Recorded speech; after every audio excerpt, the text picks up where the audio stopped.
Chief Minister of Delhi, National Capital City. Asigi Chief Minister ni.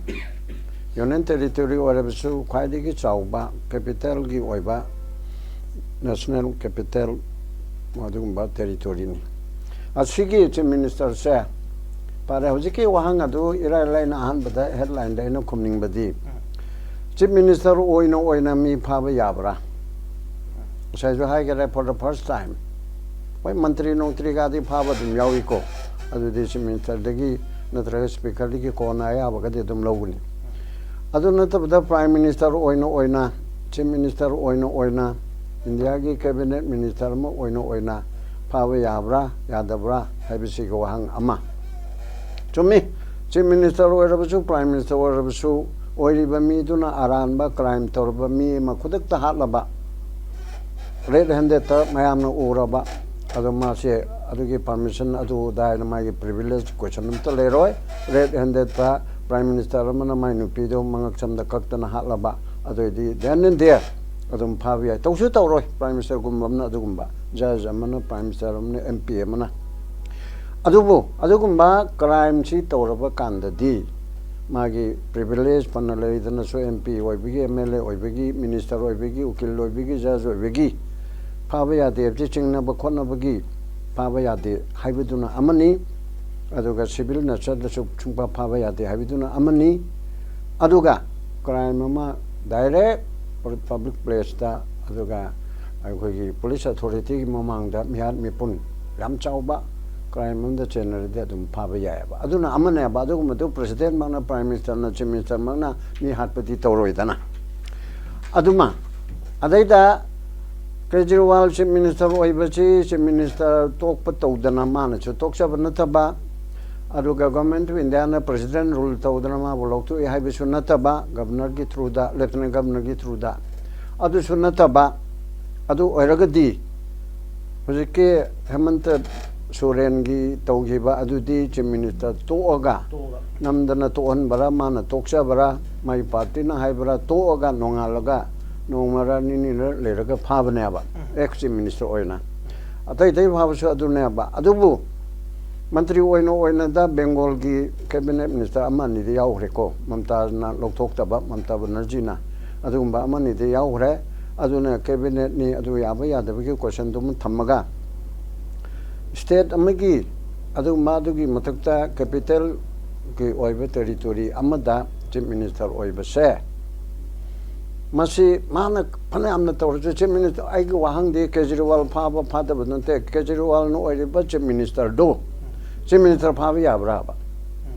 prime minister phaba yabra ba aigi motadi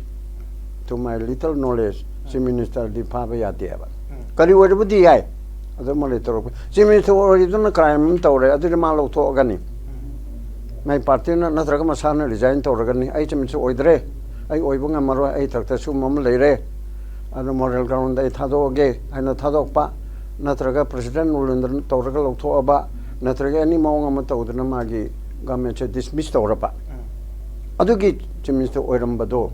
former chief minister hai tare ex chief minister do phaba yaba adu di bahuma tambiri bo hom se interesting oi very am khlai pa hauzik Delhi liquor policy ga mari leina na enforcement directorate na for the 9th time in a row mapalak ma si ko ba matam da saman do ba kan da mapalak phuk se lak ta bagi namak ma se phaba ni hebani enforcement directorate na masi ki poche how far masi ki validity si ka minor le hebani oi adu ni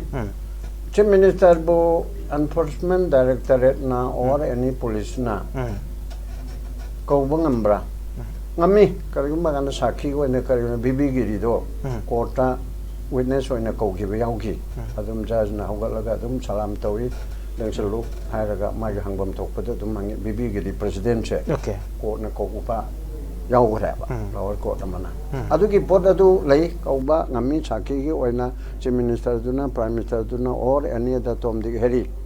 asi sakhi ma pi da ba yadraba magi macha hat karaba natraga magi matu hat karaba natraga magi mari mata ma tawba mana di khangba adu di ko biya ba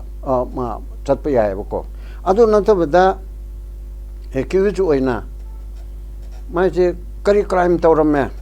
hoje hangma ya bse mabu phai hari se Prevention of Money Laundering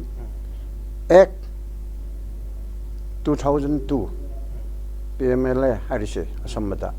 asigi makada mahak ase ain yadaba sen illegitimate earning se masibu legitimate ain oibo onthoknaba gedemakta tauba adugumagi maru oiba ek amane aba ek asina PMLA hariba Prevention of Money Laundering Act 2002 se masi kari gi pandam gedam tal khalakpano haibubu to enable the government or the public authority to confiscate the property earned from illegally gain proceeds. For example, illegal da tanmo pesa du legal on thokpa, black money to white money on thokpa haibani ne. Adu gumbegi pot ase confiscate to na ba adu thingna na ba adu guda yumpham oiraga Prevention of Money Laundering Act 2002 da bill na puthore erga enactment tawre erga masi lakpane haba. Aduna section 3 da hairi aba whoever directly or indirectly attempt to indulge or knowingly assist or knowingly is a party or is actually involved in any process or activity connected with the proceed of the crime and projecting it as adugumba laiba pesa sen adugumba property khangde kari khangde laiba mayam asida madugumba gi profit ama tawnana ba adugumba money laundering gi kano sida offense ama adu commit toriba mi asa masibu asumba ek asig makada section 3 da money laundering ek makada masi phaba yabagi pot ama hairiaba aduna adugumba offense se masigi matang sida madugi punishment di not less than 3 years may extend up to 7 years ni aduga proceed to hairiba poche adu yonthoga phangba aduna chaba do sale proceed haitare aranba tawbadigi talakpa pesa do aduna amuk madugi profit tuna poche du organa madugi profit tu sendong tuna madumana sinaraba aduradi not less than 3 years to may extend to 7 years to generally 10 years power may extend to viaba self prostitution already adurdi adugumba adugi makada aduguma provision adugi makada pare hairamnina moy haibigi matugina ko adurdi money laundering act karamba illegally tale besa haire akoi kanoda liquor ki policy sida aduguma liquor ki scam ni aduni adani adu kari toramme adu degi profit ma phangabra adu ki sale prostitute laidana rupa crore asuk ni adani adu man chathu en thraga mai party ni sijinare khudam changdam lairabra adu chomni ki chamcham criminal amana tawusna te laipa ki chief minister ni chief minister amana party ma ki national party ni Aam Aadmi party chi asigi president aide convener khoi makok ni asigumba pot amabu ilaina hekta phaba mapalak la oya de haidan adu chief minister bu enforcement directorate na kawbangam bro asagi haibedu da sakhi go already yai ko na karina kawbudun amani adu sakhi ki natabada sigumba mada wa hangane je Kejriwal da kawbiya ba adu Kejriwal du kanano hauji ki wane di chief minister ne ba adu matang chu ma gi ukinna mase enforcement director na thari ba notice saman chi lali ana lam chu ma adu na final bu din te ko ma gi prema lali na thajam ta hayang lali chu me de ko na budi lakani money laundering act da tadre ma pharu che lali ba har chu chumme ma adu na da din phang tare har chu hayang trial do ko na la kadori only thing hoji nai na kadori di asigum pota ma da chennai haidana khudam changdam do ekoi gi mota di subject to correction ma crore chahum mai mem da ler me aduna phaban ma leng me adre ado madu karide tawre mem na tawram da no haibe dudi subject to investigation subject to trial tawre ka khangani adu mu potam lem ma phada ba adre haibe bol leibra adu di leite mani siswarya gi matang nei kon khangre enforcement directorate ta director da supreme court na hangbada magi bail matang da is there any charge mai matak da criminal charge ma kari no hai bi je khoina tani gi ba tv channel da mam nei gi mutun adu hai ba ngam dra adu redi asin nini humni leraga okay magi bel yaba yadabdo order do haido ani hain tawi mam che thara ne na khane ba Supreme Court ke channel buket mayam tongan ma channel da tawraga si sida idi na chang magi charge ma to bangam daram ni na mani se sware si bel thadi ki basu tharu ki basu yai chomna ajum channi ko adu thar ko thar to baide jong ko le kun adu thar ko yai ne chung khal ga Supreme Court na haido punamita di nang na kanu chu le tra adu su bel rejected haire ba kari gi noibu crore 338 ko maya khala na rapsu crore 338 cha masai gi liquor get ki riki chi ki policy sida masi trailing behind high dano le re ba trail high dano le re chi mani si suryan change mai mayom dal high dano le re haiban te amadmi da le re haiban te kejriwal da chimi da le re haiban te masi ki chen ba pot amadi le re haiban ba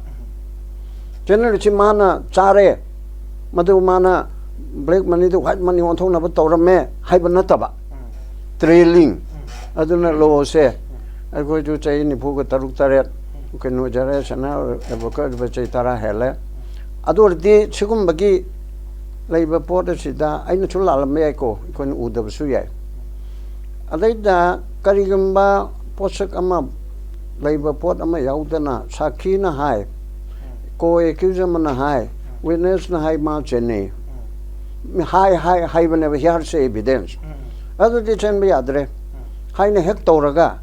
tawsida la oya de mathong kon tan pangkau da ko rabanina adigi mogi lo na tabada politically yemakanda BJP Narendra Modi na